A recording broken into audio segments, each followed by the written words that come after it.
Pertama, tolong di e-learning itu daftar hadir diisi sesuai dengan jadwal yang ada di e-learning.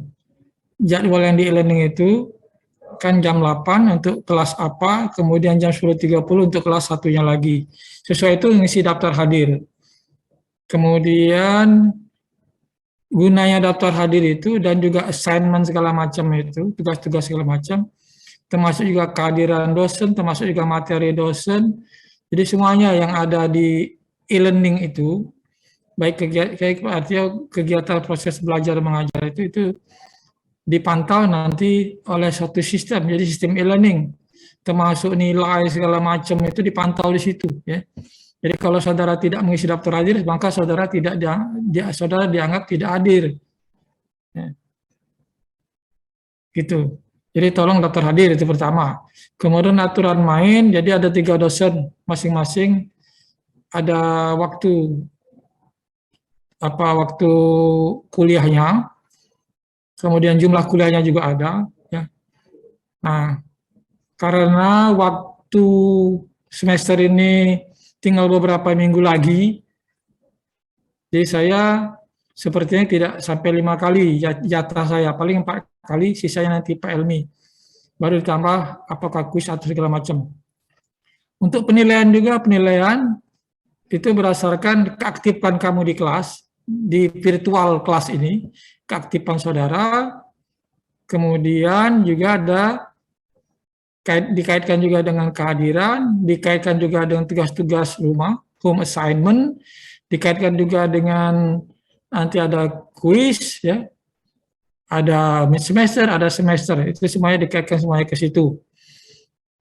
Jadi artinya kalau dilihat di situ, kalau saudara memang rajin, membuat tugas rajin, ujian ikut, ya, insya Allah saudara tidak ada permasalahan terhadap nilai. Jadi nilai itu nyusul, yang penting kehadiran, yang penting saudara aktif. Dan satu lagi yang paling penting itu, seberapa jauh saudara menyerap bahan kuliah yang diberikan oleh dosen, baik itu secara lisan maupun secara tertulis.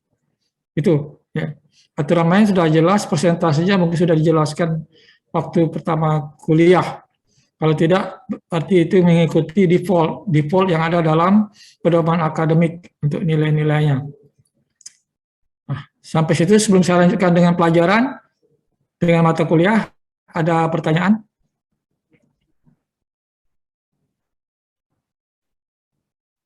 Tidak Pak, cukup jelas Pak. Nah, cukup Rizal, ya bagus. Rizal angkatan berapa Rizal kamu ya Rizal? 2020 Pak. 2020 ya. Ya semester berapa sekarang? Semester 4 Pak. 4, oke. Kamu berdomisili di mana? Di Palembang atau luar kota? Palembang Pak. Palembang, oke. Nah, untuk yang berdomisili di Palembang, kalau ada yang tidak jelas, saudara boleh tanyakan langsung ke dosennya. Kalau ke saya sediakan waktu untuk mahasiswa hampir setiap hari. Ya. Setiap hari saya berada di kampus Palembang, itu setiap hari. Ya. Kadang-kadang juga ke Indralaya, itu setiap hari. Tapi saya sediakan waktunya kalau untuk mahasiswa antara makan siang, jadi antara jam 11.30 sampai jam 13. Itu waktu untuk mahasiswa. Saya siapkan demikian. Jadi kalau memang kamu tinggal Palembang, boleh saudara kalau mau bertemu langsung untuk bertanya masalah-masalah yang menyangkut bahan mata kuliah, ya dipersilakan. Itu ya. Untuk yang di luar berarti saudara melalui perangkat, jadi bisa melalui email, bisa juga melalui WA. Nah, hanya WA ini saya ada keterbatasan WA karena saya banyak sekali sudah WA itu diisi, jadi kadang-kadang tidak terbaca. Ya, ada yang diarsip sudah itu, jadi tidak terbaca. Itu harap maklum. Jadi kalau di email, mudah-mudahan saya buka terus, hampir tiap hari saya buka di email saya. Nah, kemudian mengenai ke perkuliahan. Jadi ada satu lagi namanya praktikum. Nah, praktikum saudara harus ikut. Nah, untuk memungkinkan saudara ikut, karena kami mengerti ada yang tinggal di luar kota Palembang sekarang memang masih ada aturannya bahwa kita belum boleh tatap muka dengan jumlah rombongan yang banyak, maka untuk praktikum juga nanti akan diadakan online. Pada hari Selasa minggu lalu kami tim dosen, ya ada Pak Arifin Daud, ada Pak Helmi Haki, saya sendiri, kemudian ada kepala laboratorium bersama asisten. Kami sudah menyiapkan bahan-bahan praktikum. Jadi sudah ke lapangan. Jadi yang ke lapangan itu adalah asistennya ke lapangan, yang mengukur itu asisten, nanti divideokan oleh mereka, dan jadi saudara-saudara praktikumnya berupa online, ya, melalui online maksudnya. Itu. Sampai situ ada pertanyaan?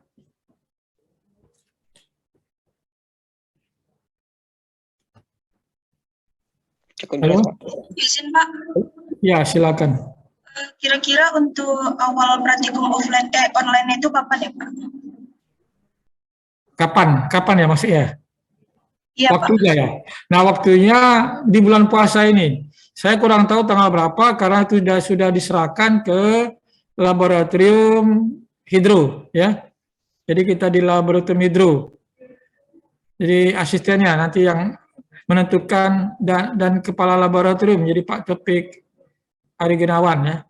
Nah, jangan harus ikut kamu praktikum, karena kalau kamu tidak praktikum, tidak ikut, apalagi sudah online, itu dilakukan, jadi ada alasan lagi tidak bisa ikut. Nah, online sudah kan. Nah, itu kamu hilang satu SKS, jumlahnya kan 3 SKS, satu SKS itu adalah praktikum. Tolong ya, hanya 1 hari paling, tidak banyak, karena sekarang kita belum tatap muka. Gitu ya, siapa yang nanya tadi? Saya tidak lihat. Nah, Nisrina ya? Iya Pak. Ya, itu Nisrina ya. Ada pertanyaan lagi yang lain?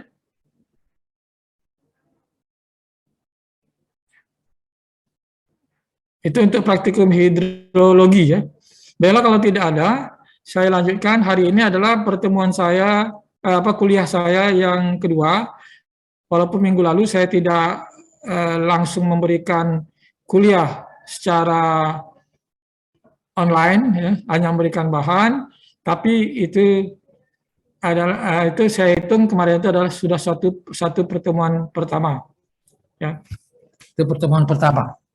Karena minggu lalu saya tidak bisa langsung memberikan kuliah secara Zoom, secara pakai Zoom maksudnya, pakai online, karena ada kegiatan yang sama pada saat itu yang saya harus hadiri, yaitu adalah kegiatan Unsri juga, ya, kegiatan Unsri. Jadi saya tidak bisa hadir. Karena hari ini alhamdulillah saya bisa hadir, dan ini juga kita tidak lama-lama, tidak sampai jam 1, paling sampai jam 12 sudah selesai. Selebihnya nanti saudara saya beri latihan, sisa waktu kuliah itu saya manfaatkan untuk latihan sampai jam 1 itu nanti. Latihan mengenai apa yang saya berikan materi untuk hari ini. Oke, untuk itu kalau boleh saya lanjutkan, saya share bahan untuk kuliah hari ini.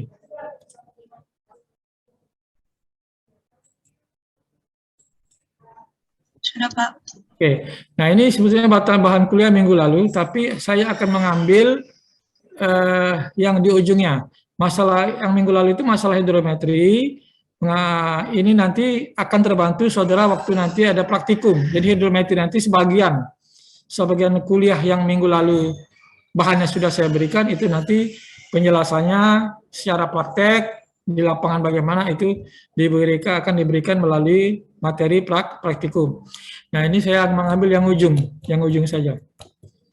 Yang ujung dari materi yang kemarin, minggu lalu saya. Jadi adalah mengenai ini, ya. Adalah mengenai daerah aliran sungai, bukan aluiran, bukan aliran, ya. Daerah aliran sungai. Apa itu daerah aliran sungai?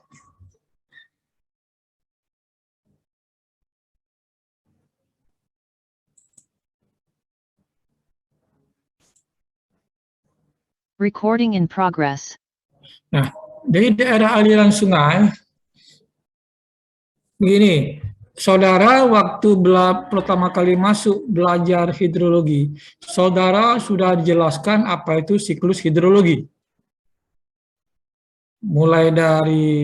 Silakan mulai dari mana siklusnya, dari hujannya jatuh gitu. Kemudian ada sebagian hujan yang jatuh jadi limpasan air permukaan atau yang disebut dengan runoff, ada yang menyusup ke dalam tanah disebut dengan infiltrasi. Ya. Terus prosesnya dari infiltrasi ke bawah lagi jadi ada perkolasi, kemudian air yang mengalir di permukaan tanah itu masuk ke sungai. Nah, aliran sungai itu disebut dengan surface runoff, ya, runoff. Nah, itu masuk ke sungai, mengisi sungai. Nah, aliran di sungai itu ada dua macam, ada aliran permukaan, ada aliran yang sudah tetap, itu yang berasal dari groundwater flow. Nah, itulah siklus hidrologi. Ya. Nah, jadi kalau dilihat di situ, sebetulnya hidrologi itu mempelajari variabel-variabel hidrologi tersebut. Intinya apa? Intinya saudara adalah menghitung debit sebetulnya, ya, menghitung debit. Nah, menghitung debit. Jadi kalau kita lihat di sungai, nah misalnya ini ya, yang merah ini saya gambarkan sebagai skema atau layout atau gambar sketsa sungai. Yang merah ini sungai, ya. Yang bercabang itu berarti di hulu. Ini hulunya, ya. Hulu mengalir terus, ada cabang satu lagi, terus ngalir lagi ke cabang lain, terus sampai ke muara. Ini muara sungai. Nah, daerah yang memberikan aliran ke sungai, jadi daerah yang memberikan aliran ke sungai ini, itu disebut dengan catchment area atau daerah aliran sungai. Nah, ini. Di daerah inilah yang di arsir merah jambu ini daerah yang memberikan aliran ke sungai. Sehingga sungai ini nanti akan mengalir sepanjang tahun, mungkin juga tidak sepanjang tahun. Tergantung daripada aliran yang diberikan oleh das tersebut. Di aliran sungai. Tuh, ya. Tuh. Nah, daerah aliran sungai ini kamu lihat ini tadi gambarnya ya. Jadi ini ada seperti daun, ya, seperti daun. Kemudian sungai itu sendiri seperti urat-urat dari daun itu. Nah, misalnya daun keladi lah. Coba kamu lihat daun keladi kamu potong, ya. Kamu potong dari dahannya, kamu pegang daun keladi tersebut, maka kalau diberi tetesan air, maka air itu akan terus mengalir dari permukaan daun ke urat-urat tadi, ya. Sehingga terakhir ke tempat yang paling rendah. Ini outletnya. Nah, sekarang supaya lebih jelas, kita coba lihat gambar ini. Nah, ini kita lihat lagi ada skema jaringan sungai. Ya, jadi kalau kita lihat lebih luas lagi, seperti ini. Jadi ada sungai yang utama. Ya. Ada yang utama, sungai itu, kemudian ada yang cabangnya. Jadi mulai cabangnya, ini daerah hulu, yang banyak cabang ini hulu. Yang tinggal satu sungai itu artinya bermuara, ini muara sungai. Muara sungai ini bisa ke laut, bisa ke danau, ya, bisa ke situ, artinya bisa ke tempat pembuangan akhir. Itu. Jadi ini. Nah, coba kita lihat salah satu cabang sungai. Misalnya untuk daerah yang lagi diarsir, ada yang arsir warna gelap sekali, hitam gelap, kemudian ada yang warna yang abu-abu, ya. Nah, ini maksudnya apa? Coba kita lihat anak sungai yang hulu ini. Kebetulan ini anak sungai ini kita tinjau. Saya jelaskan pelan-pelan. Maka anak sungai ini misalnya adalah pada titik A. Pada titik A kita potong, kita tinjau titik A, artinya di tengah sungai, mungkin di bagian sungai yang ini, ya, bagian sungai yang di hulu ini. Titik A. Nah, kalau kita meninjau titik A, ingin mengukur debitnya berapa, maka debit itu berasal dari catchment area kecil ini. Nah, catchment areanya kecil. Semakin dia ke bawah, misalnya titik B, ini agak ke bawah, maka catchment area semakin besar. Sehingga kalau semakin misalnya di titik sini, di muara, maka catchment areanya seluruhnya. Nah, jadi semakin dia ke hilir, titik yang kita tinjau, itu maka catchment areanya semakin besar. Nah, titik yang kita tinjau itu berupa apa? Titik yang kita tinjau itu berupa apa? Berupa tempat di mana akan dibangun bangunan air. Biasanya kita membangun bangunan air, kita perlu tahu debit. Misalnya, kita bangun bangunan air. Apa saja bangunan air? Bangunan hidrolika itu apa? Misalnya, di sini bendung, ya, jadi bendung. Dibangun bendung. Atau di titik B ini mau dibangun waduk. Nah, gitu. Maka kita perlu tahu debit. Atau di titik A ini akan dibangun bangunan ukur. Maka perlu tahu debit. Atau di titik B ini juga akan dibangun misalnya jembatan. Nah, kalau kita bangun jembatan, kita harus tahu debitnya. Jangan sampai kita bangun jembatan, ya, debitnya nanti besar, maka jembatannya akan roboh, terbawa oleh arus air. Nah, ini banyak kejadian, sekarang ini banyak kejadian banjir setahun ini, dari tahun kemarin, apalagi sekarang ini sedang musim-musimnya hujan besar, ya, hujannya besar, ya, curah hujannya tinggi, sehingga banyak kejadian-kejadian banjir. Nah, itu kamu lihat, kalau kamu lihat di video, ya, di YouTube, apa di mana saja media sosial, itu ada yang memberitahukan, menginformasikan bahwa ada jembatan yang hanyut, ada bangunan yang hanyut, ya. Nah, itu. Kenapa demikian? Karena terjadinya banjir. Nah, berarti kita bangun jembatan itu harus lebih tinggi daripada muka air banjir, sehingga supaya dia tidak kena banjir lantai jembatannya. Sampai situ ada pertanyaan. Nah, selama saya menjelaskan, jadi kalau ada pertanyaan silakan bertanya. Tidak harus sampai saya menunggu saya sampai habis menjelaskan. Oke? Ada yang bertanya? Nah, realnya di lapangan. Coba kalau ada saudara yang berasal dari Sumatera Selatan. Saudara berasal dari mana? Saudara berasal dari hulu Sungai Musi, misalnya kan. Berasal misalnya daerah Lahat, daerah Sekayu, ya, daerah Martapura, daerah Batu Raya, daerah mana saja yang di hulu Palembang, kamu amatilah. Lebar sungainya lebih lebar mana? Lebih lebar pada daerah tempat kamu tinggal itu atau di Palembang?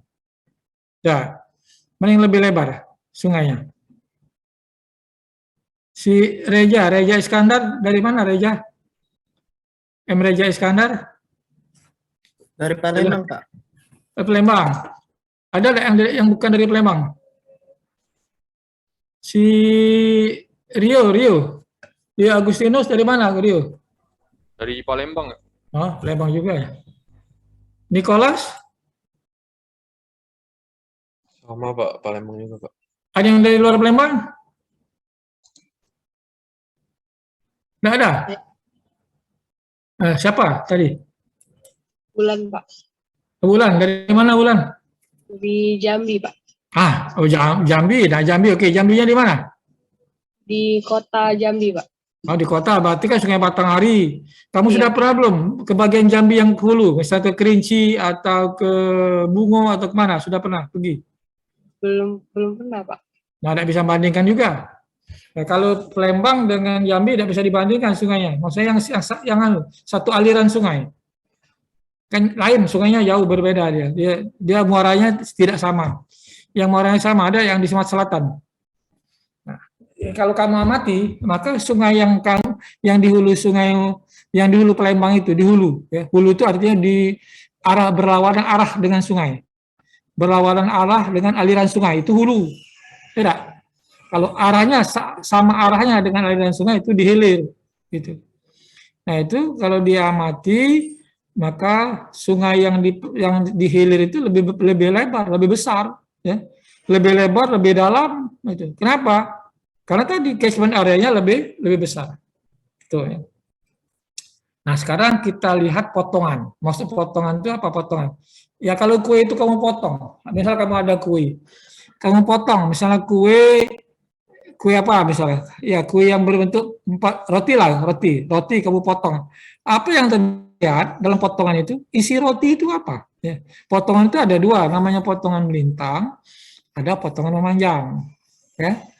Kalau memanjang berarti dibelah, kalau melintang dipotong. Beda, potong dengan belah. Jadi kalau itu kuenya dibelah, itu memanjang. Kalau dipotong, maka melintang. Nah, ini ada potongan, gambar potongan melintang suatu catchment area. Jadi catchment area-nya yang di atas ini. Ya. Catchment area yang di atas ini ada outlet. Nah, ini AB, dipotong, A ke B. Nah, kalau dipotong ini jadinya. Nah, begini ya. Nah, ini jadi. Jadi yang AB ini dipotong, ini jadinya. Nah, waktu menggambar teknik, harusnya kamu tahu bagaimana menggambar potongan. Ya.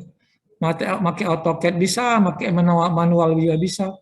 Nah, ini bentuknya begini. Nah, jadi pada potongan ini terlihat bahwa yang TTA atau B tadi yang berbentuk garis atau batas daripada catchment area ini, dia daerah-daerah tinggi.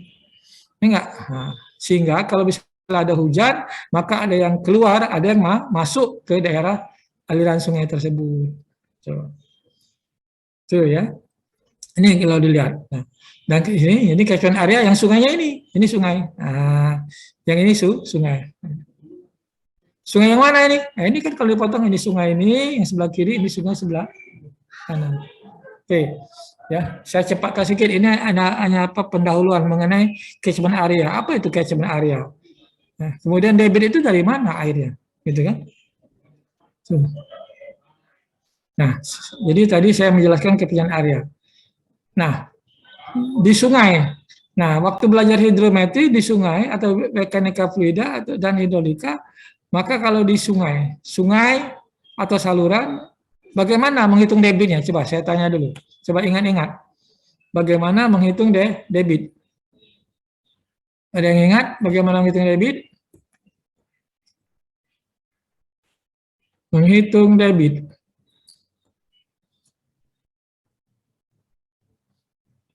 Apa rumusnya debit apa? Singkatan debit apa? Disingkat apa debit itu? Q. Q. Nah, Q ya, Q. B kali A ya, Pak.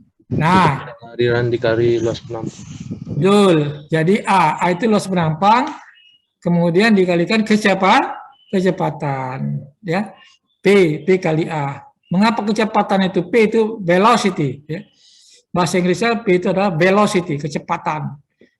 A itu, E itu ada area, luas penampang basah. Ya, masalahnya sekarang kan kecepatannya kamu tidak punya data, tidak diukur, misalnya kan, tidak ada data pengukuran, berarti kamu tidak bisa menghitung berapa debitnya. Nah, atau data debit kamu tidak punya. Nah, kalau tidak punya data debit, maka pendekatannya adalah dengan pendekatan hubungan antara curah hujan dengan runoff. Jadi hubungan namanya runoff, rainfall. Curah hujan disebut dengan rainfall. Limpasan disebut dengan runoff. Jadi hubungan antara rainfall dengan runoff. Jadi relation between rainfall and runoff. Ya, itu. Jadi relation between runoff and rainfall. Nah, itu.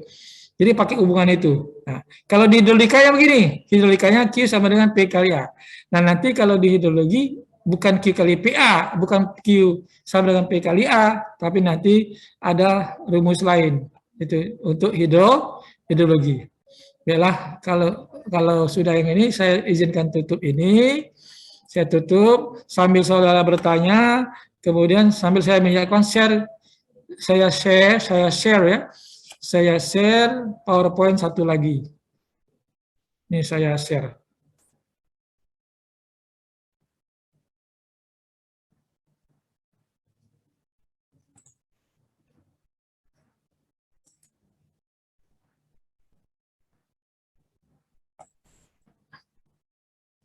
Recording stopped.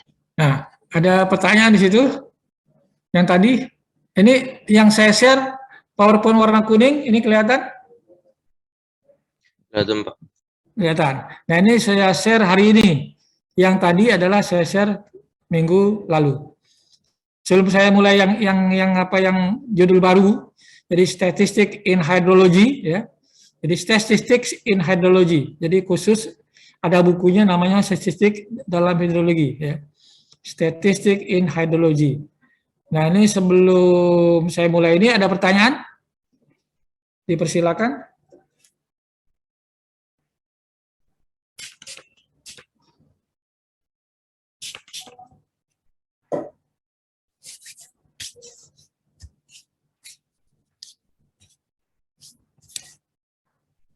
Oke, kalau tidak ada saya lanjutkan.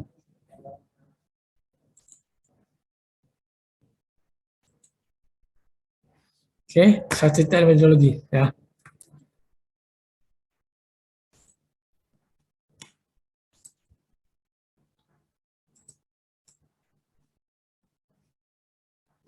Ada pertanyaan?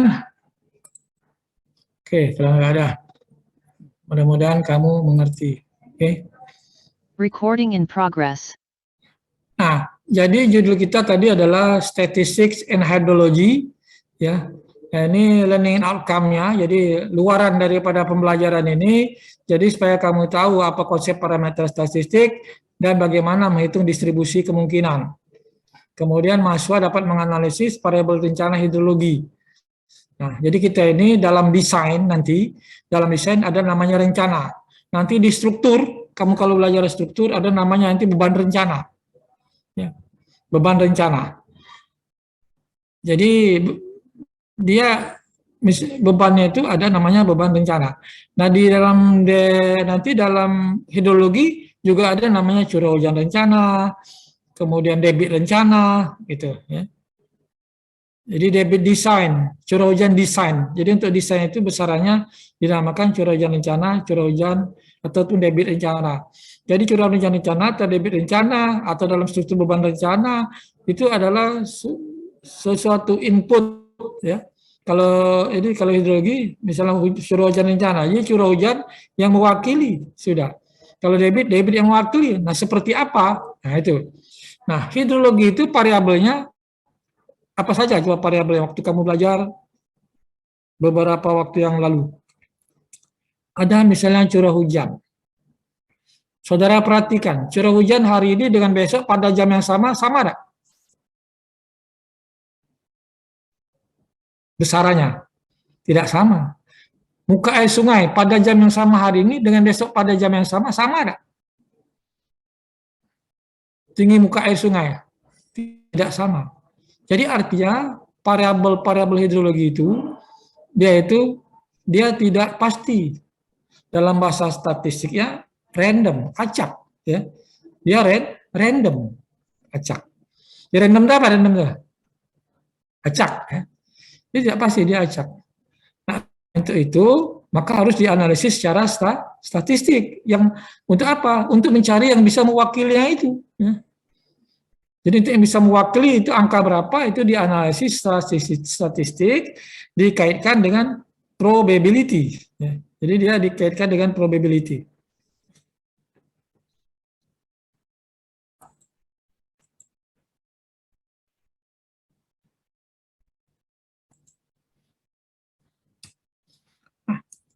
Curah hujan. Waktu belajar curah hujan ini macam-macam.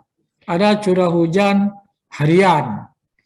Ada curah hujan harian maksimum. Ada curah hujan jam-jaman.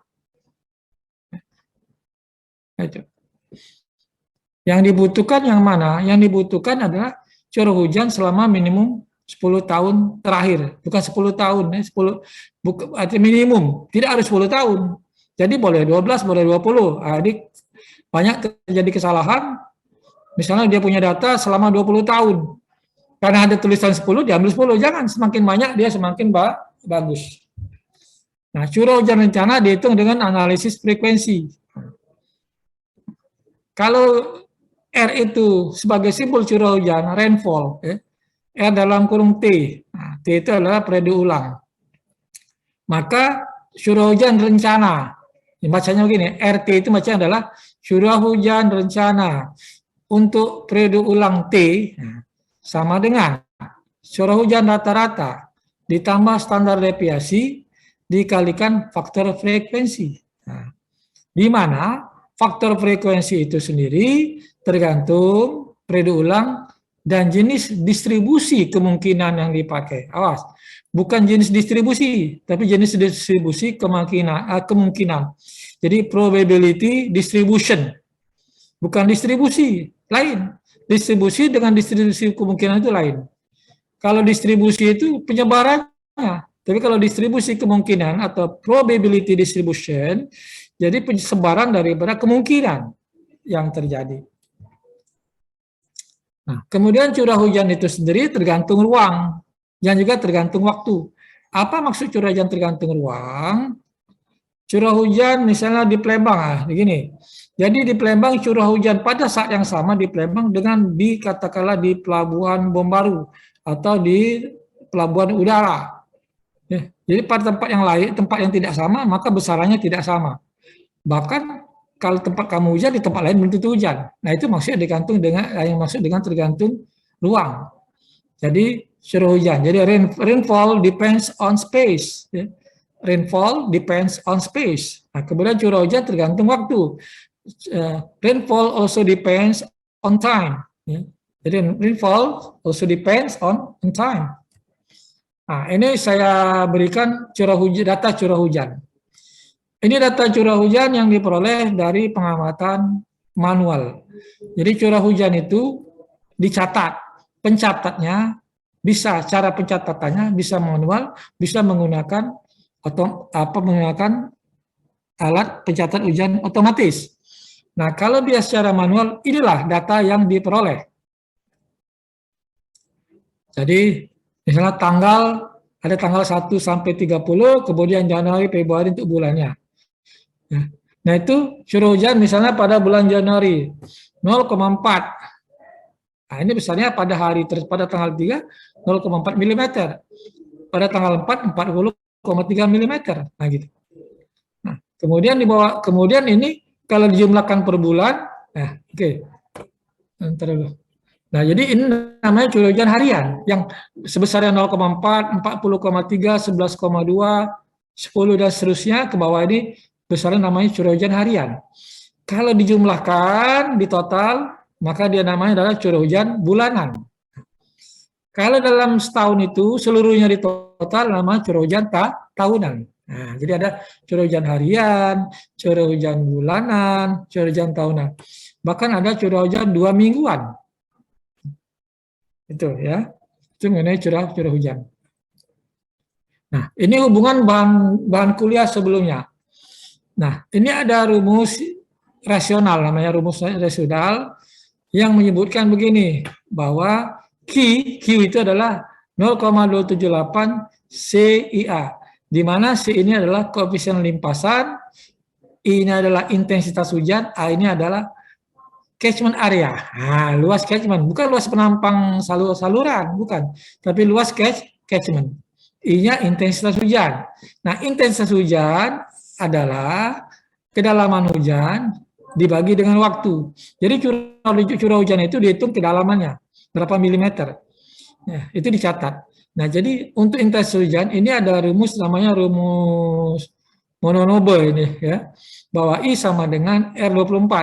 R24 adalah curah hujan harian maksimum. Jadi curah hujan harian yang paling besar dibagi 24 dikali 24 per T, di mana T adalah lama hujan atau di sini waktu konsentrasi ya. Jadi di sini adalah waktu konsentrasi. Ini jadi rumus yang Q ini adalah 0,27 Q sama dengan 0,278 kali C kali I kali A. Gitu ya. 0,278 kali C kali I kali A. Oke. Saya lanjutkan. Saya lanjutkan dengan namanya parameter statistik dulu. Parameter statistik.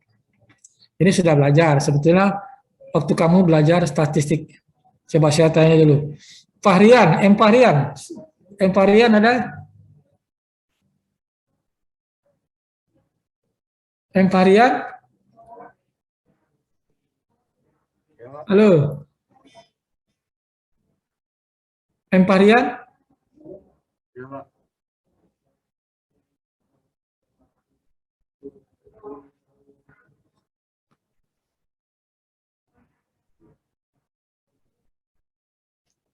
Itu Emparian, sudah belajar statistik belum? Pas semester apa?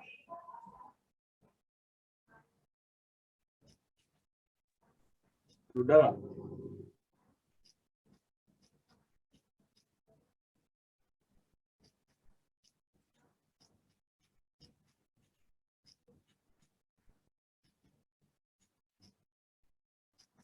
Nah, oke. Yang angka sudah belajar itu mean segala macam, ada kan? Ada mean, ada variance.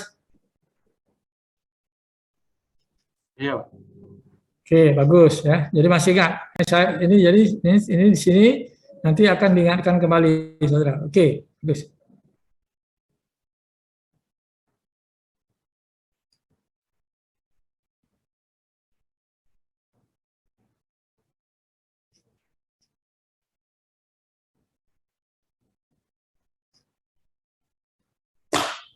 Oke, ini mean, ya, ada mean, rata-rata, variance, ini rumusnya, ya. Nanti kamu pelajari, karena sudah kamu pelajari, jadi kamu pelajari ulang aja ya. Standar deviasi, kemudian ada coefficient of variasi, ya. Coefficient of variasi adalah standar deviasi dibagi dengan X rata-rata. Oke, ini contoh, langsung kita contoh ya, ini contoh. Ini contohnya ada suatu data. Ini R24, jadi curah hujan harian maksimum. Ini data curah hujan harian maksimum. Ini datanya.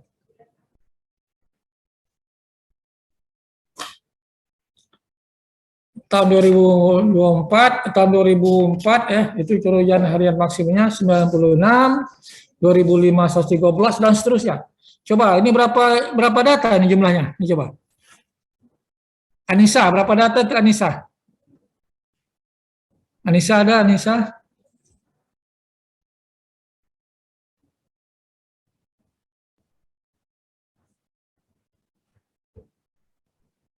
Anissa? Ada. Ada Anissa? Rehanisa ya? Rehanisa? Ada Pak, Nah, berapa jumlah data itu Rehanisa? 15 Pak. 12, kami ingatkan ya 12 ya. Oke, 12. Nah, terus di sini dihitung minnya. Nah, boleh kamu nanti kamu latih hitung sendiri minnya berapa ya.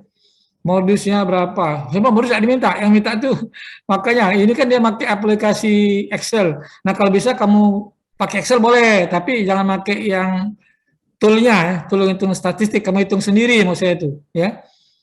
Jadi yang diperlukan tadi apa tadi? Di min, yang perlu kan minnya berapa? Jadi kemudian standar deviasinya berapa? Kemudian ada CS, CP dan sebagainya itu kamu hitung. Ini ada CP, ada CS ya. Nah, jadi ada coefficient, CP ini coefficient of variation ya. Coefficient of variation, ada CS coefficient symmetry dan seterusnya. Ada lagi nih. Nah, ini yang tidak ada di PowerPoint ini kamu cari sendiri di melalui internet ya. Itu maksud saya. Biar kamu sambil nyari. Nah, ini dihitung ya. Ukuran kemencengan. Ini ada ukuran keruncingan. Keruncingan ini kurtosis ya. Koefisien kurtosis itu keruncingan. Kemencengan itu simetri ya. Koefisien of simetri itu ukuran kemencengan. Nah, maksudnya apa? Masing-masing variabel saya jelaskan setelah ini nanti. Nah, kemudian di dalam hidrologi itu saya bilang sudah saya jelaskan tadi bahwa variabel-variabel hidrologi ini kan random, acak. Jadi kita harus nyatakan dalam bentuk statistik, menganalisisnya dalam bentuk probabilistik. Nah, itu. Jadi ini ada beberapa yang sering dipakai. Tapi tidak hanya ini, tidak hanya 4 ini yang sering dipakai. Ya. Ini contoh yang sering dipakai. Ada yang disebut dengan distribusi normal, ada yang disebut dengan distribusi log normal, ada yang disebut distribusi Gumbel, ada yang disebut dengan distribusi log percent. Ini kalau dilihat dari parameter statistik. Maka yang namanya normal itu bila mana CS-nya mendekati 0. Kemudian CK-nya mendekati 3. Kemudian kalau log normal, begitu juga. Ada prasyarat-prasyaratnya seperti pada PowerPoint ini. Tuh, ya. Tuh, nanti kamu lihat di PowerPoint-nya. Maka tolong bahan kuliah itu, PowerPoint itu kamu unduh. Jangan sampai kamu biarkan dia masih ada di e-learning. Kamu unduh, masukkanlah ke file di dalam komputer kamu. Ya. Itu. Dan di e-learning, karena nanti kalau e-learningnya terhapus, ada something wrong atau sudah habis batas waktu, kamu tidak bisa lagi melihat bahannya. Itu problemnya. Nah ini tabelnya. Sudah saya ringkas begini tabelnya. Jadi kalau normal, kalau log normal, kemudian kalau gambar, kalau dia log per person. Gitu.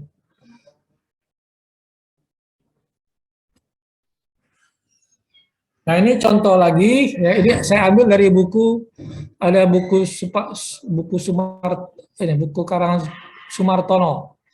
Nah ini ada curah hujan maksimum das Cikapundung di Maribaya.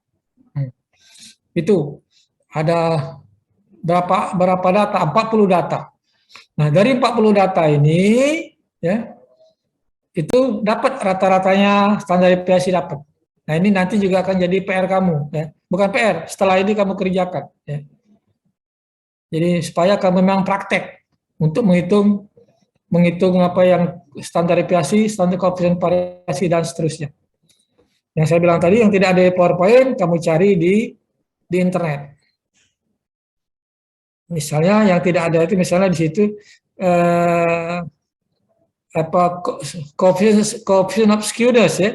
CS mungkin tidak ada, koefisien kurtosis tidak ada, dan itu kamu cari di internet.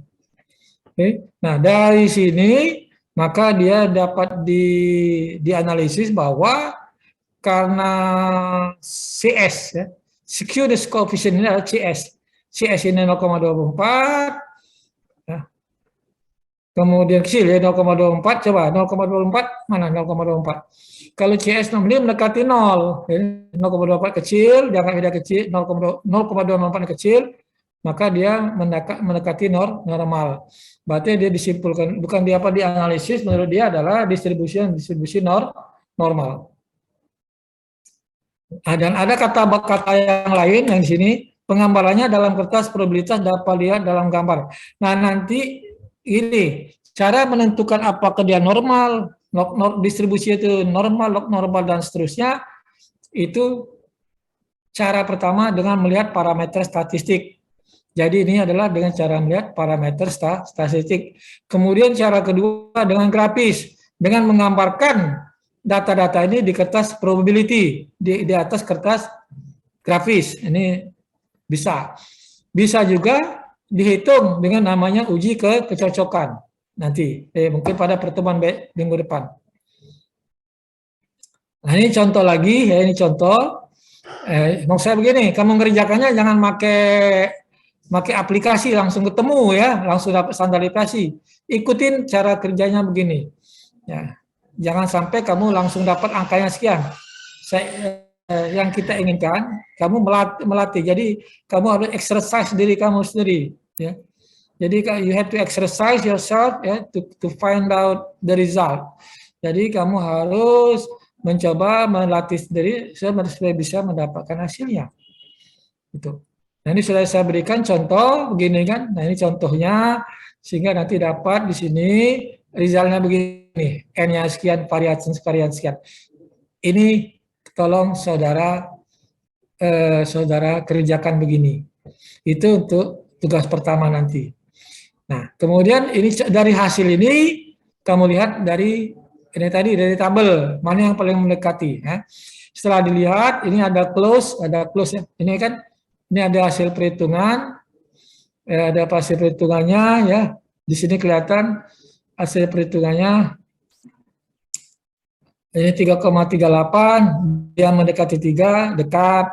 Ada lagi yang lebih dekat, very close ya. Kemudian jauh, ada yang jauh sekali, not accepted ya. Sehingga dari sini kelihatan apa yang dapat kamu ambil simpulannya. Nah, gitu ya. Jadi kelihatannya di sini yang very close adalah dia adalah distribusi normal berarti. Ya. Oke. Nah, sampai situ untuk parameter statistik. Sampai situ ada pertanyaan. Nah, kalau tidak dicoba tidak bisa, maka nanti habis ini kamu coba sebagai tugas pertama. Saya kasih data, kamu hitung ya secara parameter statistik dia mendekati distribusi apa. Tuh ya. Itu soal pertama. Ada pertanyaan? Halo? Ada pertanyaan? Apa diam?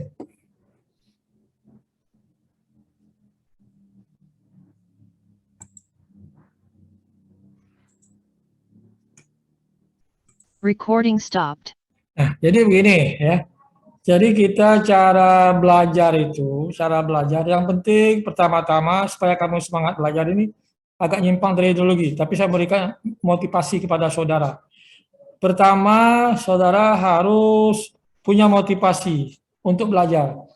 Bagaimana caranya? Pertama, setiap pekerjaan itu, kalau kamu adalah Muslim, jadi kalau secara Islam itu, anggaplah pekerjaan itu, bukan anggap, kegiatan, semua kegiatan itu adalah ibadah, dalam rangka ibadah. Jadi kaitkan dalam rangka ibadah, maka harusnya kamu jadi semangat. Masalah kamu males atau kamu merasa capek atau tidak capek dari hati kamu. Kalau hati kamu sudah merasa, saya capek belajar, pasti capek. Tapi kalau dari hati kamu, oh saya belajar ini adalah ibadah, jadi kamu semangat, maka kamu akan semangat. Jadi merasa capek, apa bahasa Palembangnya lesu, segala macam itu dari hati. Nah dari hati, berarti kamu harus ciptakan hati kamu itu yang bagus. Ya. Hati kamu itu kamu bawa yang bagus. Bawa senang, bawa ya bahagia, jadi happy lah. Gitu kan. Belajarnya sambil happy. Gitu. Bekerja juga happy, buat happy. Tapi kalau kamu sudah males, insya Allah kamu males. Kamu sudah pikir, oh saya tidak bisa, insya Allah tidak bisa. Gitu, ya. Jadi harus punya kemauan yang keras. Nah, saya sampaikan itu gimana? Kenapa saya sampaikan? Karena tantangan saudara itu, nanti kalau saudara sudah selesai, berat loh. Nah, jadi saudara harus menyiapkan diri untuk menghadapi tantangan-tantangan itu. Jadi saudara nanti itu harus punya skill harus saudara punya. Kalau saudara tidak ada skill khusus, saudara sulit untuk mendapatkan pekerjaan. Sekarang ini orang skill lah, orang yang ahli lah, ya, yang punya skill yang dia bisa mendapatkan pekerjaan ataupun dia bisa berusaha. Itu pesan saya. Ya. Karena ingatlah, jadi kalau kamu bilang, saya lesu benar, jangan. Untuk itu supaya buat semangat, supaya buat apa itu, kamu jangan lupa agama. Agama apapun yang saudara anut, ya saudara kerjakan. Ya. Jadi saudara kerjakan sesuai dengan tuntunan agama yang saudara anut. Alhamdulillah dengan adanya agama, maka saudara tidak terombang-ambing. Bayangan saudara tidak punya agama, itulah yang bisa terjadi. Ada orang putus asa, gitu ya. Untunglah kita di Indonesia ini tidak banyak. Jadi kalau di Jepang biasa saja itu. Sudah terdengar biasa si Anu, misalnya kuliah belum tamat atau dia bunuh diri. Itu di Jepang kejadian memang di Jepang itu. Dia sudah istilah apa itu? Harakiri ya, harakiri Jepang itu. Nah, saya tidak tahu penyebabnya apa. Nah, untung mungkin di Indonesia ini banyak yang beragama. Alhamdulillah dia tidak putus asa. Gitu, ya. Ada pertanyaan? Ngapa diam? Boleh. Iya.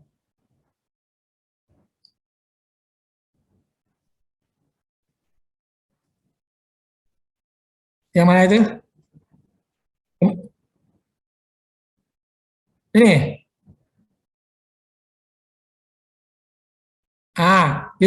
Ini kan begini. Syaratnya 3, CK-nya 3 ya. Perhitungan berapa? 3,38. Mendekati. Mendekati kan? Ini CS-nya 0 syaratnya. Nah, dalam perhitungan dia 0,1 kan satu kecil sekali, tidak? 0,1 kecil sekali. Maksudnya dibandingkan selisih 3,38 dengan 3, dengan 0,1 dengan 0, mana yang paling dekat? 0,1 beda. Itu katakan very close, sedikit sekali. Ya memang relatif, tidak ada standar.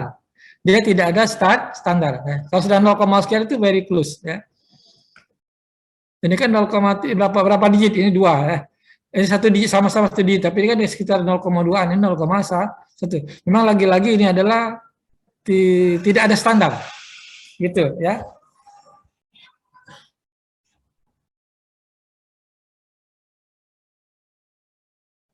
Jauh ya. Nah kayak gitu misalnya 1,11 dengan 0,1 jauh, ya nggak ya? Nah, coba kita tes case dulu. Misalnya, coba gini. Yang ini, yang 3,7 ini kan hitungnya kan 3,7 nih. Ini 3,38. Kalau kamu sendiri apa mau bilang? Dekat atau sangat dekat? Itu subjektif itu. Subjektif. Tidak ada standar. Sangat dekat atau dekat deh? Kalau kata kamu. Ini, yang ini. Karena kalau ini kan catatannya ada close kan. Nah ini kalau menurut kamu close atau very close?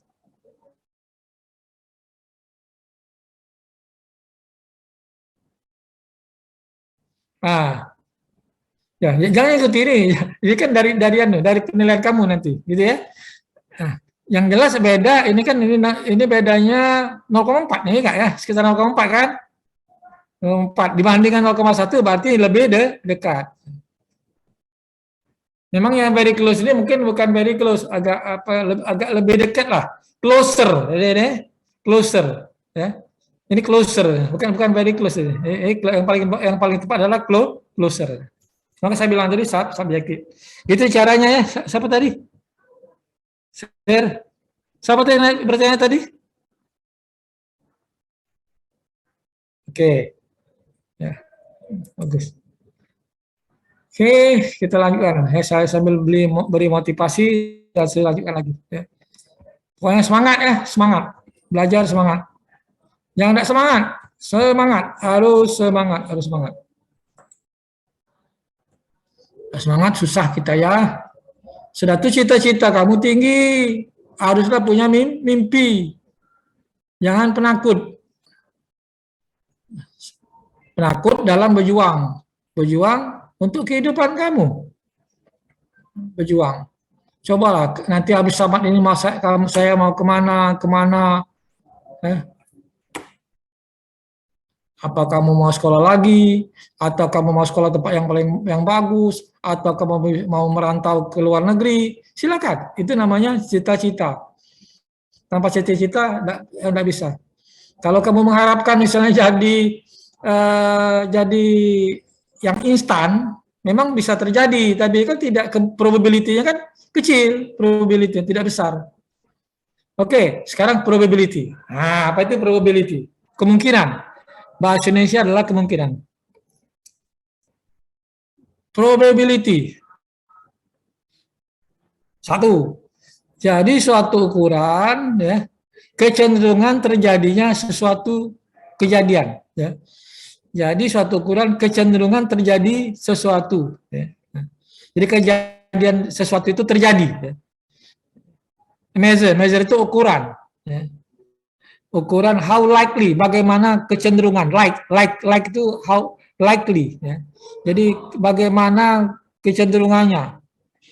An event adalah suatu kejadian. Will occur, terjadi. Suatu event, peristiwa terjadi. Bisa juga probability dinyatakan sebagai a number expressing the ratio. Jadi jumlah yang menyatakan perbandingan. Of favorable outcome, jadi yang mungkin keluar ya, dibandingkan dengan possible outcome, dibandingkan dengan outcome yang mungkin terjadi. Jadi yang paling mungkin gitu ya. Favorable itu yang paling mungkin, yang paling favorable. Dari yang kemungkinan terjadi, dia yang paling mungkin. Nah, itu adalah probability. Kemudian probability is usually represented as. Jadi probability is usually represented. Jadi kemungkinan biasanya, biasanya represented, diwakili ya, diwakilkan atau disimbolkan, diberi simbol as P sebagai P dalam kurung titik, dalam kurung apa, dalam tutup kurung. Misal dari contoh dua ini, nggak tahu saudara mana yang lebih kenal. Sudah pernah main kartu belum? Sudah tahu kan? Sudah tahu kalau main kartu? Ada yang tahu? Nggak tahu main kartu? Kartu remi? Tahu? Ada yang tahu? Nah, berapa jumlah kartunya? Di sini 52. Nggak tahu benar apa tidak? Saya juga sudah lupa. 13 itu ada kan, ada yang ada jack, ada apa gitu ya. Kemudian a deck of playing card. Saya juga tidak tahu itu 13 siapa ya. Pokoknya ada sesuatu simbol tertentu yang jumlahnya 13 gitu.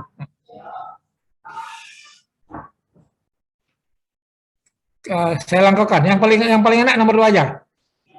P, dice itu dadu. Tahu dadu enggak? Kubus ya. Dice. Itu berapa kubus itu berapa sisi? 6 kan? 6. Enggak? Iya, Pak. 6 sisi.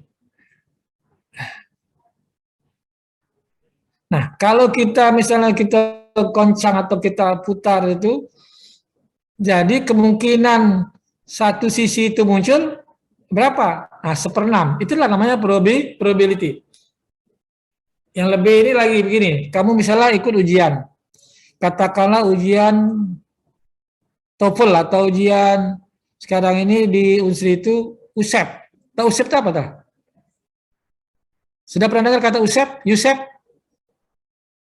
Halo? Nah, semester 4 belum pernah dengar, gimana? Sudah yang pernah ikut USEP?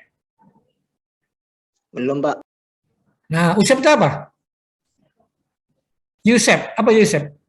Tulisannya USEP. University of Sriwijaya English Proficiency, University of Sriwijaya English Proficiency Test. Itu tes bahasa Inggris kamu itu. Dulu Suliet, sekarang USEP, TOEFL like seperti TOEFL itu. Ikutlah dari sekarang, ya. Itu harus ikut. Misalnya satu mahasiswa sudah ikut 10 kali. Pas ikut 10 kali, ya, maka nilainya, ya, dia dapat nilai 400 katanya. Dia dapat nilai 405 kali dalam 10 kali. Nilainya 405 kali. Selebihnya di bawah 400. Maka probability-nya berapa? Dia dapat 500 itu. Ya 5 atau 5 kali kejadian dibagi jumlah 5/10, 50% kemungkinannya. Nah gitu. Itulah probability. Oke. Kemudian random variable. Nah ini random variable tadi, variabel acak. Oke. Misalnya adalah sini, jadi adalah mengenai curah hujan, ada apa aliran sungai, ada angin gitu ya. Itu variabel yang acak. Nah, sedangkan distribusi kemungkinan atau probability distribution adalah suatu set kemungkinan-kemungkinan yang berkaitan dengan nilai acak daripada sampel space, nah, daripada ruang sampel. Ini gini aja, kita langsung ke yang apa yang lebih applied.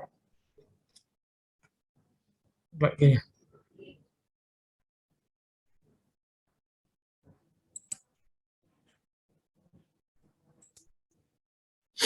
Recording in progress.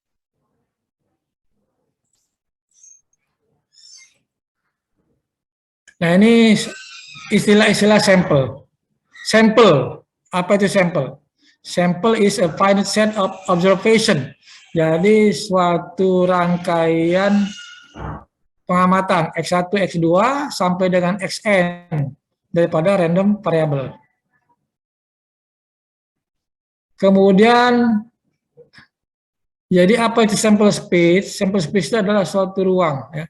Suatu ruang daripada sampel-sampel yang kemungkinan terjadi, yang diambil dari suatu populasi. Jadi dalam teori statistik ada namanya populasi, ada sampel. Ada populasi, ada sampel. Contoh di itu, langsung aja. Contoh di bawah sekali, example. Populasinya adalah aliran sungai, stream flow. Sampel space-nya apa? Nah, sampel space-nya adalah misalnya aliran sungai maksimum tahunan, ya. Annual maximum stream flow. Nah, itu. Jadi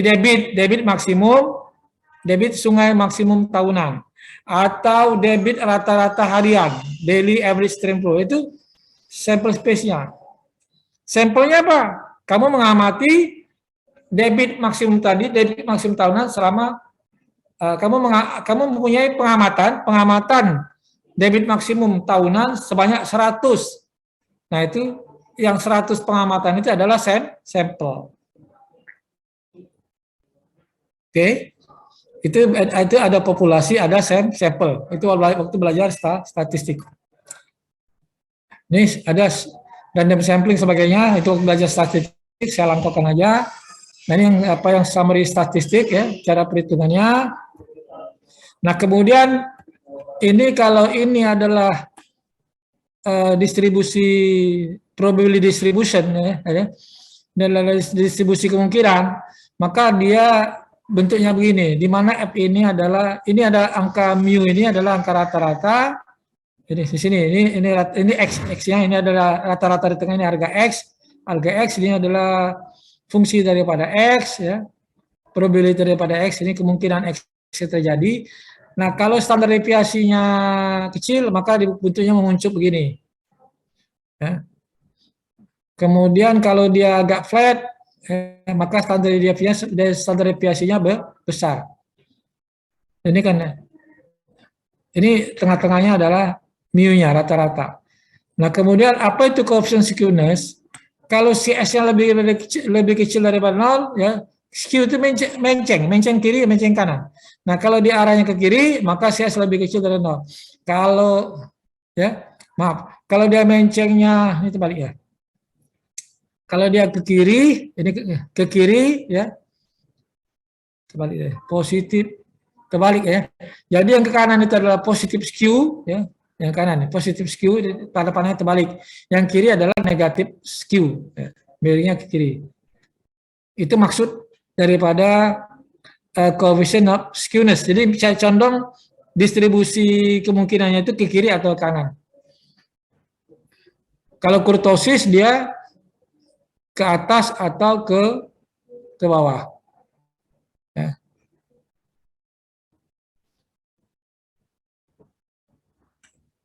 Nah, kemudian ini ke hidrologi dulu langsung, ya, ke hidrologi. Maka dalam hidrologi saudara harus membuat namanya adalah menggambarkan data selama beberapa tahun, digambarkan hubungannya X dengan Y, di mana X-nya ini adalah misalnya di sini adalah tahun, ya, Y-nya adalah ini adalah debit, nah gitu. Nah, ini digambarkan, misalnya ini adalah contoh debit. Jadi satu rangkaian, jadi data time series debit maksimum tahunan. Nah, dari tahun 19 sekian sampai dari tahun 1990 sekian. Nah, ini. Jadi digambarkan, ini namanya time series plot. Time series plot. Kemudian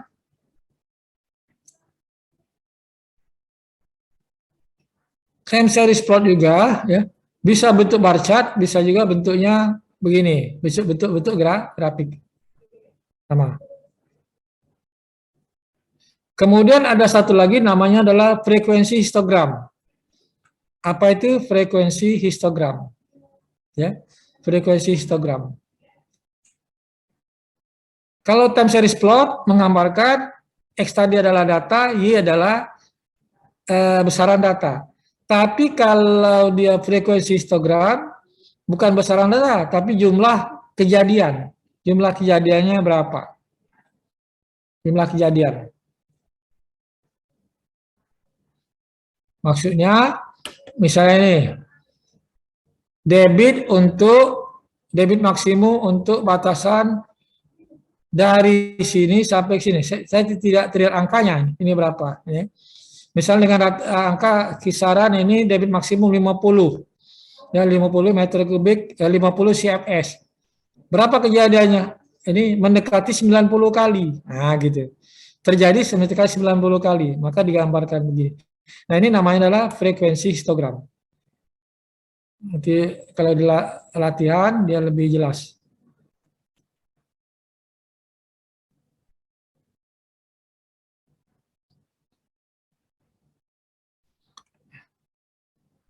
Nah, kemudian ada lagi probability distribusi function. Nah, probability density function. Ini. Kalau tadi ada frekuensi histogram, maka di sini ada probability density function. Nah, ini menggambarkan antara debit dengan kemungkinan. Ini bukan number of occurrence, bukan ini ada probability yang berapa di sini. Misalnya ini ada probability di sini. Nanti kita coba cari untuk prakteknya nih, contoh prakteknya ya. Nah, ini contohnya dulu. Ini contoh, langsung contoh aja. Ini contohnya. Ini adalah apa namanya ini? Yang sebelah kiri. Time series plot ya. Ini time series plotnya. Itu time series plot.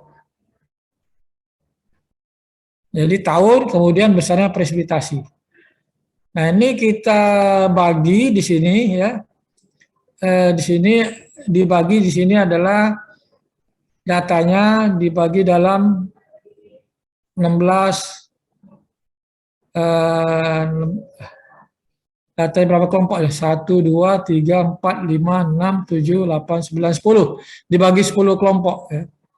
Dari 15 sampai 20, 20 sampai 25 inci, bukan milimeter, dia pakai inci ya. Satunya pakai inci, boleh.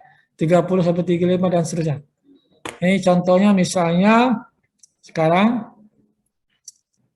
curah hujan antara 15 sampai 20. 15 sampai 20. 20 itu mana? Ini 20 ya. 20. 15 sampai 20. Berapa kejadian? Di sini ada 2. Nah, ini ya. 1, 2. Ya. Ada 1, 2. 15 sampai 20 itu ada 2 kejadian curah hujan.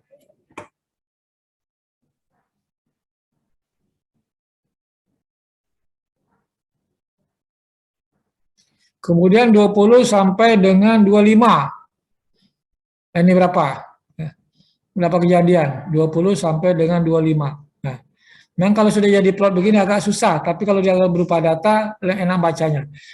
Kira-kira gini, jadi ini namanya ini adalah namanya histogram. Ini baru, oke, ini frekuensi histogram. Ya. Jadi jumlah kejadian dengan besarannya. Ini namanya frekuensi histogram. Nah, dari frekuensi histogram, kalau bentuk begini, ini kemungkinan, distribusi kemungkinannya ini bisa mendekati normal atau log normal. Ya. Dia tidak menceng kiri, tidak menceng kanan. Dia benar-benar agak ke tengah gitu. Ya. Nanti dibuktikan dengan perhitungan. Kemudian tadi saya bilang ini ada 10 kelas. Ya.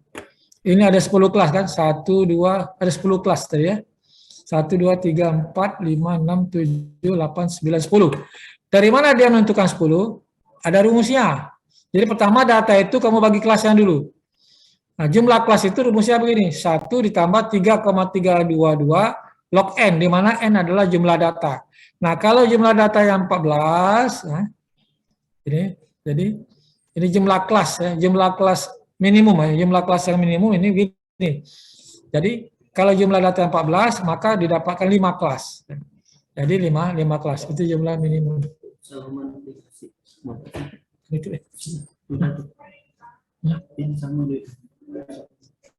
basing lah. Ini agak ngomong tinggi sebentar.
Oke, ini ya cara menentukan kelas. Nah, ini contoh, langsung kita contoh aja ya. Nah, ini penjelasan lebih enak, contoh. Nah, ini misalnya Sungai Komering, debitnya adalah jumlah debit, ini debit minimumnya. Kalau debit minimum meter kubik per detik dari tahun 2000 sampai 2010 ada 11 data. Ini. Kelihatan? Halo? Apa dia? Kelihatan enggak? Halo? Kelihatan, Pak. Ah, bagus ya. Memang enak kalau kita langsung ke contoh ya. Oke. Data debit minimum. Ini ada 11 data. Nah, terus apa pertama dilakukan? Time series plot dulu. Nah, kamu gambarkan. Ini saya. Mengapa digambarkan? Karena kalau digambarkan lebih mudah membaca daripada data. Untuk baca yang lebih seperti ini. Oh, ini kelihatan. Berarti maksimum data debitnya adalah mendekati 60 meter kubik per detik. Ya, terjadi pada tahun 2000 berapa ini? Ya, 2023 ya. Nah, ini gitu. Debit minimumnya lagi berapa ini? Di sini. Nah, itulah gunanya time series plot ya. Jadi lebih jelas kita bisa melihat data dalam kurun waktu tersebut seperti apa. Data historis ya. Istilah data historisnya bisa kelihatan. Nah, habis itu baru kita nanti menggambar distribusinya bagaimana ya, gambarannya. Ya, di grouping dulu karena 11 data, ini dihitung. 11 data ini dulu. Jadi dia sebanyak 4 kelas. Jadi minimal 4 kelas. Lebih banyak lebih bagus sebenarnya. Tapi yang ini karena dia data cuma 11, bagusnya 4. 4. Membagi 4 ya. Nah, dihitung nilai maksimumnya berapa, nilai minimumnya berapa, kemudian rata-rata berapa. Ini rata-rata, ini kan banyak kelas sekian, maka dibagi intervalnya. Jadi bukan rata-rata, ini adalah selisihnya, selisih nilai paling tinggi dengan paling rendah. Ini kan, jadi di sini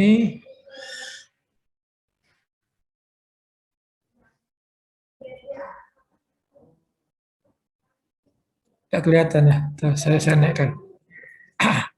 Nah, ini R per M dapat 12, ini interval, jadi interval 12,5. Maksudnya begini, jadi 12,5 ini karena dia kan dibagi 4, karena dia nilai paling tinggi, kalau kita lihat data tadi, paling tinggi berapa ini? Paling tinggi 58, paling rendah berapa?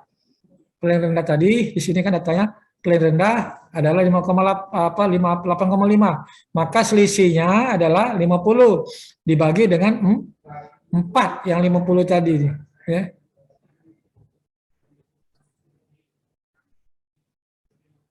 Ini ada yang salah enggak kamu? Nah, ini Ini ada yang salah nggak?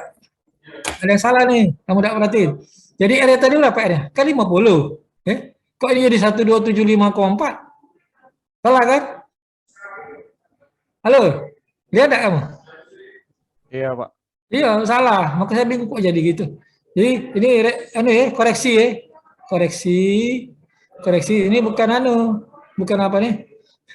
Bukan 1275,4. Tapi adalah 50,10 dibagi 4.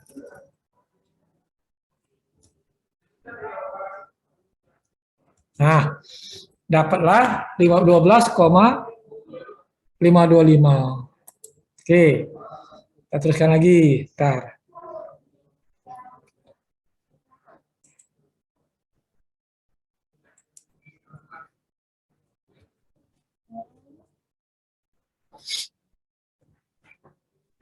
Nah, kalau sudah dibagi dalam kelas-kelasnya, ya, ini ada nilai kelas dibagi, maka dihitung frekuensinya. Ya.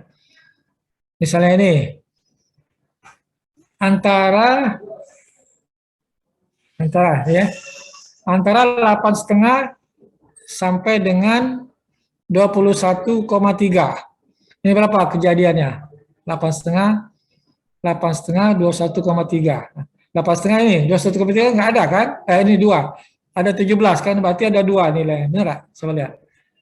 Nah, 2 gitu. Antara 21,4 dengan 33,55. Berapa? Itu, ya. Terus, nah ini kalau kemudian dihitung probability-nya. Frekuensinya ini frekuensinya. Ini frekuensi. Ya. Nah, ini probability-nya berapa? 2 kali 11 ini, Gaussian. 4 kali 11. 2 dibagi 11, 4 bagi 11, 3 bagi 11. Nah, jumlahnya 100% 1. Maka habis ini bisa kamu gambarkan frekuensi histogram. Nah, digambarkan frekuensi histogram.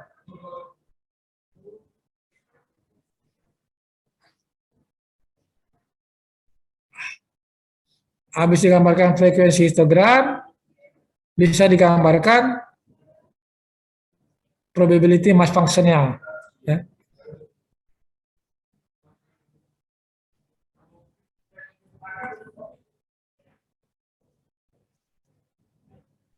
Nah, paling tidak sampai sini, sampai frekuensi histogram, lumayan. Ini probability, kamu bisa menggambarkan frekuensi histogram. Betul. Menggambar sampai frekuensi histogram.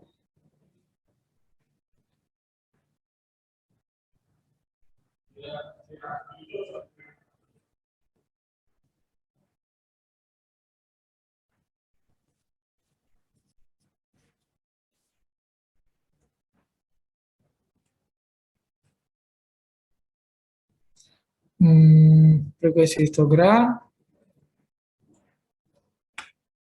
Kalau yang ini probability mass function. Jadi kalau tadi kamu lihat ini, yang sini ini digambarkan frekuensi. Ya. Berapa kali? 2 kali, sekian kali gitu kan. Kalau yang ini digambarkan probability-nya. Yang hasil tadi kan ada, ini frekuensinya.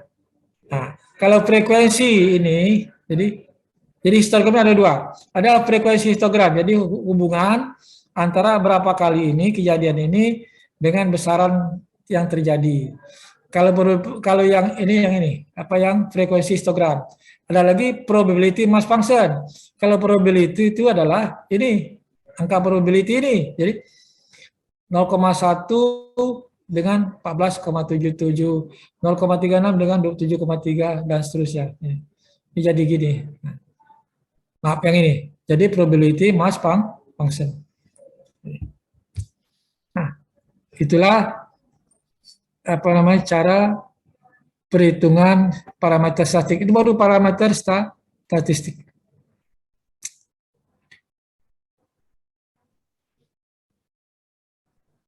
Sampai situ ada pertanyaan? Sementara? Jadi kita baru sampai ke frekuensi histogram ya. Baru sampai ke frekuensi histogram. Jadi ngitung itu ada ngitung parameter statistik dan frekuensi histogram. Baru sampai situ. Nah, ini ya nanti saya kasih pekerjaan rumah. Jadi yang soal tadi, yang soal pertama tadi, kemudian soal parameter statistik, satu, kemudian yang perhitungan frekuensi histogram. Ini ada 2 soal, itu nanti kamu kerjakan di rumah. Oke, kamu kumpulkan.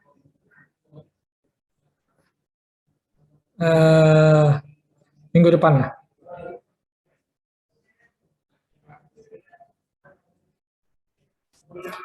Ada pertanyaan?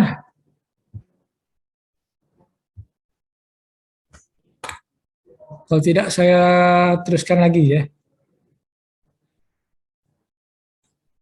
Saya teruskan dulu.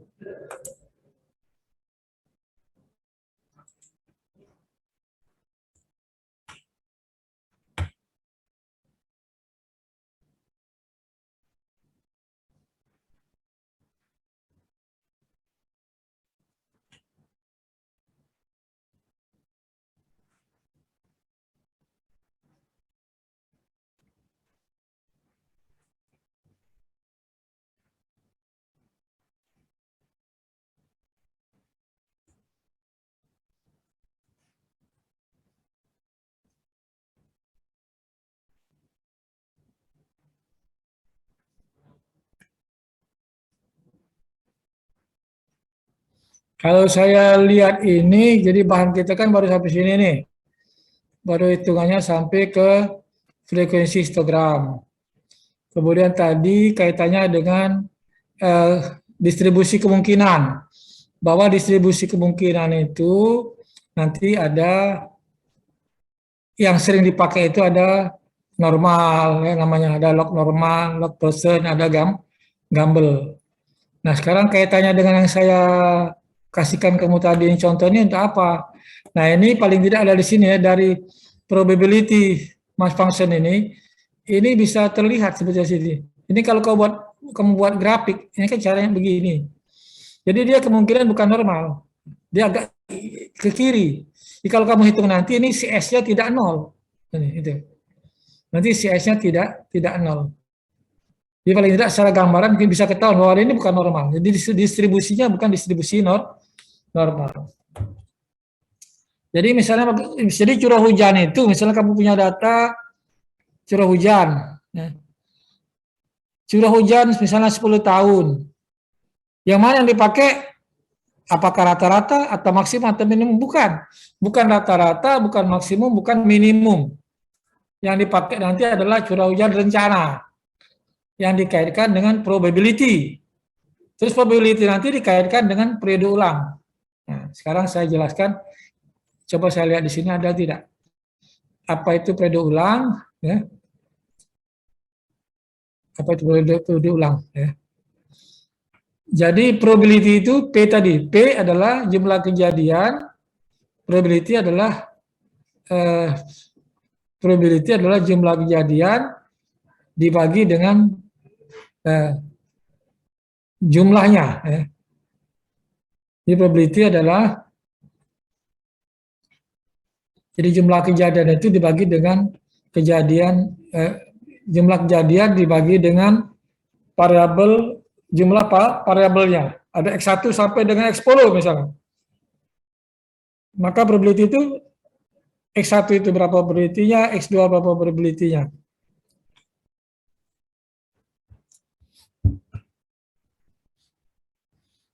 Ini ada yang namanya periode ulang. Apa itu periode ulang?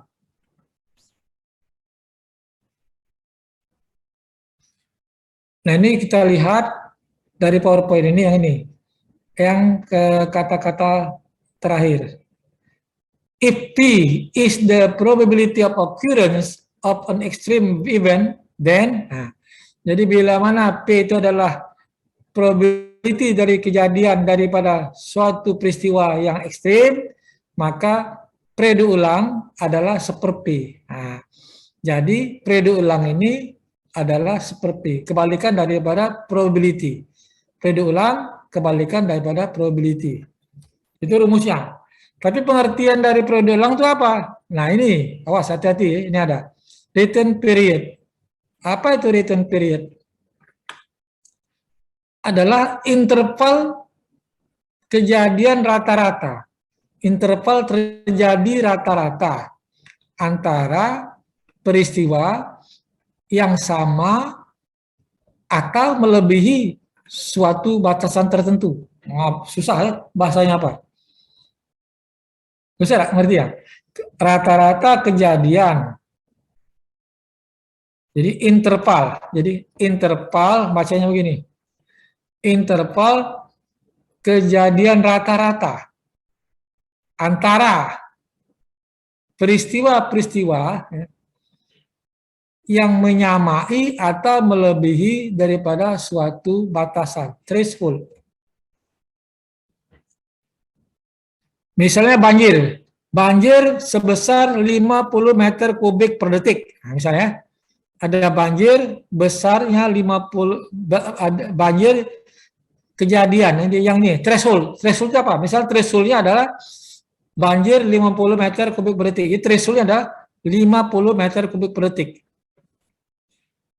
Nah, selama ini menurut catatan banjir yang melebihi 50 atau sama dengan 50, nah gitu bahasanya. Banjir yang melebihi 50 atau sama dengan 50 itu interval kejadiannya rata-rata berapa? Itulah dimaksud dengan periode ulang. Ada yang bilang misalnya banjir 5 tahunan, yang dia maksud adalah banjir dengan periode ulang 5 tahun. Nah, 5 tahun itu bukan berarti 5 tahun sekali, bukan. Rata-rata 5 tahun kejadiannya. Banjir dengan periode ulang 5 tahun. Jadi rata-rata terjadinya banjir itu, banjir sebesar apa? Banjir yang sebesar 50 meter kubik per detik itu, dia rata-ratanya terjadi 5 tahun. Tapi mungkin juga 2 tahun, mungkin juga 7 tahun. Tapi rata-rata kejadiannya adalah 5 tahun. Bukan, lagi-lagi bukan 5 tahun sekali. Jadi kadang-kadang orang menyebut banjir 5 tahun itu setiap 5 tahun. Bukan. Rata-rata terjadinya 5, interval terjadinya 5 tahun. Itu yang dimaksud dengan periode ulang. Hati-hati ya. Jadi periode ulang itu adalah bacanya begini. Interval kejadian rata-rata antara peristiwa yang menyamai atau melebihi threshold, melebihi suatu yang ditetapkan. Jadi contohnya seperti tadi, debit banjir misalnya thresholdnya 50 meter kubik per detik, sebesar 50 meter kubik per debit sebesar 50 meter kubik per detik. Nah itu debit 50 meter kubik per detik itu berapa menurut catatan selama ini yang lebih besar daripada 50 atau sama dengan 50. Artinya dari data itu cari yang sama dengan 50 atau lebih besar daripada 50 meter kubik per detik. Nah itu berapa kejadian? Dibagi dengan jumlah data. Itulah ada probability-nya gitu. Salah. Itu adalah saya ulang lagi. Jadi threshold-nya 50 meter kubik per detik. Jadi cari data yang lebih besar atau 50 atau sama dengan 50 meter kubik itu kejadiannya berapa banyak gitu ya. Kejadiannya berapa banyak dan interval kejadiannya berapa lama. Jadi yang penting itu interval. Jadi interval kejadian di 50 meter kubik per detik itu sama atau lebih besar 50 meter kubik itu intervalnya kejadiannya jarak antara satu kejadian dan kejadian lain itu berapa lama rata-ratanya. Nah, itulah namanya periode ulang.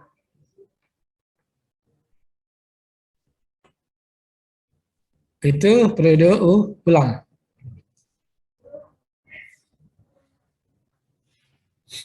Kemudian ada lagi yang namanya faktor frekuensi. Nah, faktor frekuensi disebut dengan KT. Ini disingkat dengan KT. Jadi faktor frekuensi ini tergantung daripada jenis distribusi kemungkinan. Apakah distribusi kemungkinan normal, distribusi kemungkinan log normal, atau distribusi kemungkinan log persen, atau gamble. Nah itu lihat di situ. Di faktor ini tergantung daripada distribusi kemungkinan. Ini rumusnya. Jadi XT ini maksudnya adalah jadi besar, jadi adalah variabel X rencana T tahun, variabel bacanya ya.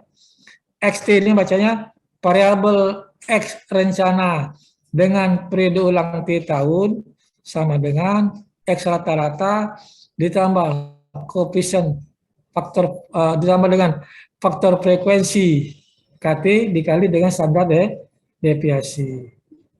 Jadi yang KT ini tergantung daripada jenis distribusi dan tergantung juga periode ulangnya berapa lama. T-nya itu berapa lama. T besar itu adalah periode ulang. Nah, ini contoh yang namanya periode ulang.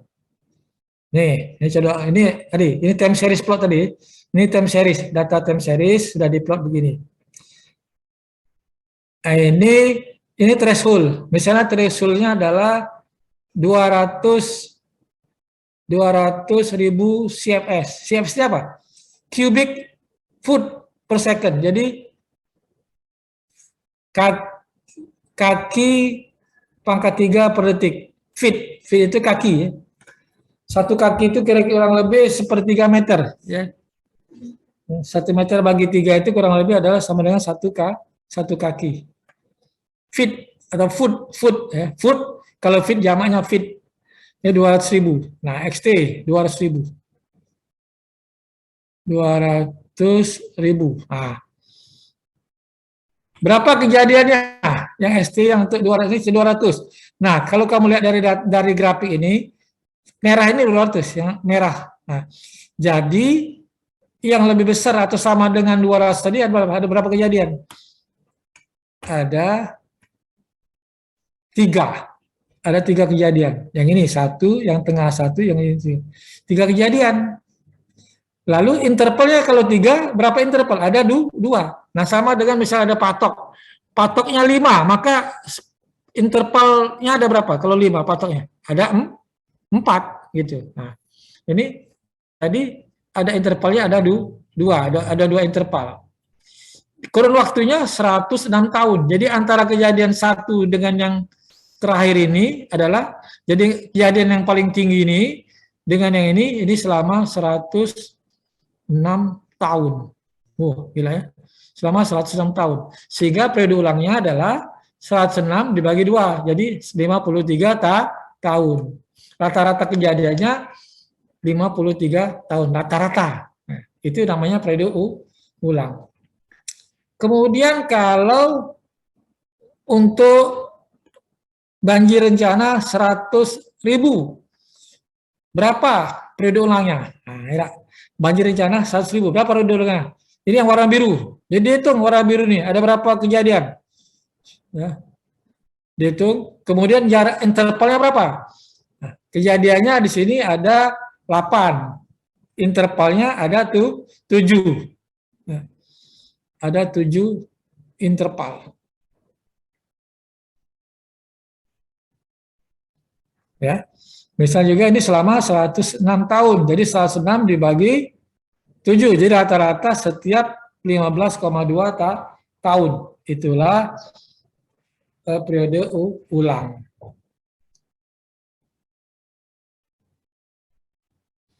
Itu yang dimaksud dengan periode ulang, ya.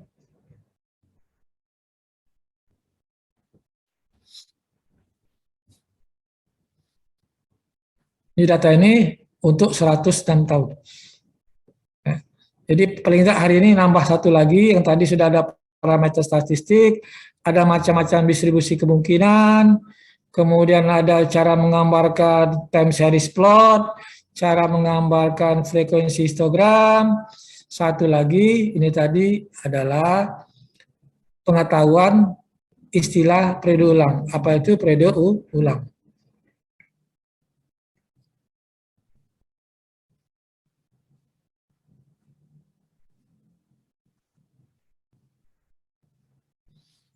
Oke, ada pertanyaan sampai situ?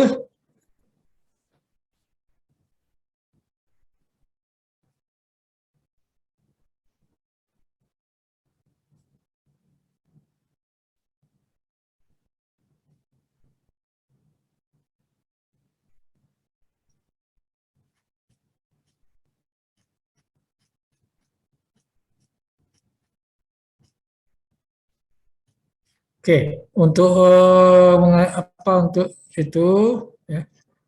Gini.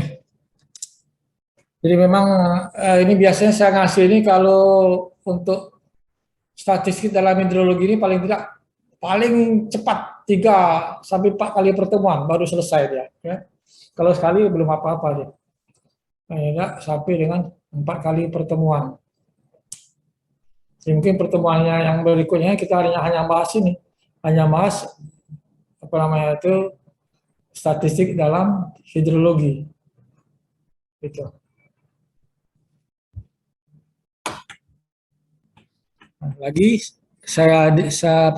jadi disinggung lagi di sini sama Pak Hari ini bahwa distribusi kemungkinan itu tadi ada kelompok yang normal, jadi keluarganya normal, ya. Normal family, ada normal probability distribution, ada log normal probability distribution, ada log normal tree probability distribution. Ini grupnya normal. Ada grupnya lagi yang ekstrim. Ada Gumbel nanti, ada Weibull. Yang banyak dipakai adalah Gumbel. Ada yang eksponensial, ini ada percent type tree atau log percent type tree. Yang merah-merah ini yang sering banyak dipakai ya. Jadi yang merah-merah ini, yang di warna merah itu yang sering banyak dipakai di dalam perhitungan hidrologi. Jadi ada 1, 2, 3, 4, 5 distribusi kemungkinan.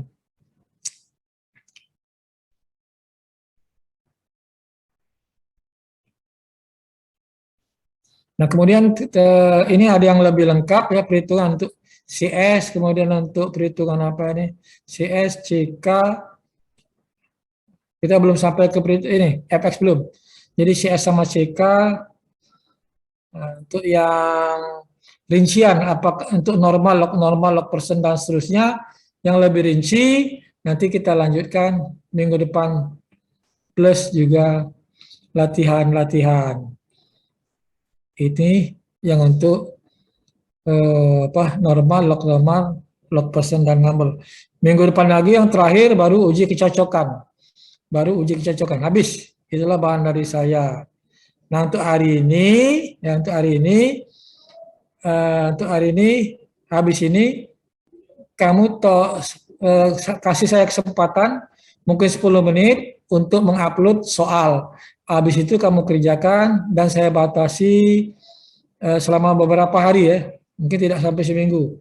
Selama katakanlah berapa hari kamu selesai? Ada 3 soal. Selesai 2 hari? Halo? Wis? Halo? 5 hari boleh nggak, Pak? 5, oke, tidak apa-apa ya. Tolong kerjakan, kalau bisa kerjakan sendiri. Berkelompok boleh kerja sama-sama, tapi jangan hanya tinggal nyontek. Kerjakan benar, jangan hanya tinggal nyontek. Kalau tinggal nyontek, kamu tidak dapat ilmu apa-apa, sehingga saya bisa tahu kamu bisa atau tidak. Mungkin itu dari saya. Nah, 10 menit lagi kamu buka e-learning, insya Allah di situ sudah ada soalnya, baik untuk kelas A maupun kelas B.